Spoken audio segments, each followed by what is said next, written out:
At home, Kim's father sat in his study drinking tea. He had left the wedding quietly to avoid the shame his daughter had brought upon the family. He reflected on how deceived he had been. He had truly believed that Kim had changed. The thought that his reputation and business could be ruined by her actions filled him with rage. He smashed the teacup in anger. His wife entered the room, asking why he was sitting there when chaos was unfolding outside.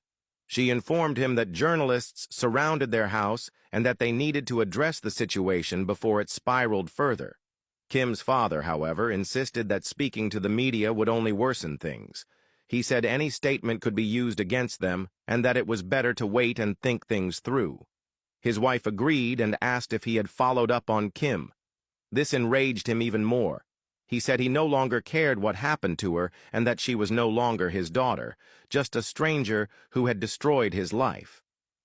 His stepdaughter then entered the room, informing them that the police superintendent was there to speak with him. Kim's father immediately walked out to the living room where he found the superintendent, his own brother, waiting. He demanded to know how such a tragedy could happen under his brother's watch. Kim's father admitted he had been deceived, believing Kim had changed, and that he had let his guard down. His brother told him that there was no way to protect Kim this time, as everyone had witnessed the crime. He said giving her protection would be nearly impossible. Kim's father agreed, stating that justice should be served, even if it meant shooting her on sight, because she no longer existed to him. The superintendent tapped his brother's shoulder in consolation and informed him they would conduct a routine search of the house as part of the investigation. Kim's father gave his full cooperation. At the hospital, Sonjin and Minsu anxiously awaited news about Woobin's condition. Sonjin paced restlessly, fear and worry etched across his face. He blamed himself for not being able to protect Woobin. He wished he had taken the bullet instead. The thought of losing his best friend in the same way he had lost his older brother devastated him.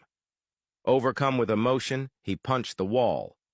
Minsu rushed to him, gently holding his hand and trying to calm him.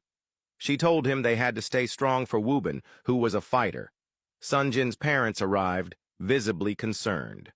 His father asked about Woobin's condition, but Sonjin, consumed by rage, punched him in the face. He blamed him for everything, saying it was his fault for insisting Kim be invited despite his warnings. Sonjin's mother intervened, pulling him back and urging everyone not to point fingers. She reminded them that their focus should be on Woobin's survival. She asked whether Woobin's family had been informed. Minsu responded that his mother had been notified and was taking the next flight from France to Korea. Just then, the hospital room door opened and the doctor emerged, his expression grave. Everyone rushed toward him. Sonjin, fighting back tears, pleaded for answers. The doctor stood silently, disappointment and sorrow in his eyes.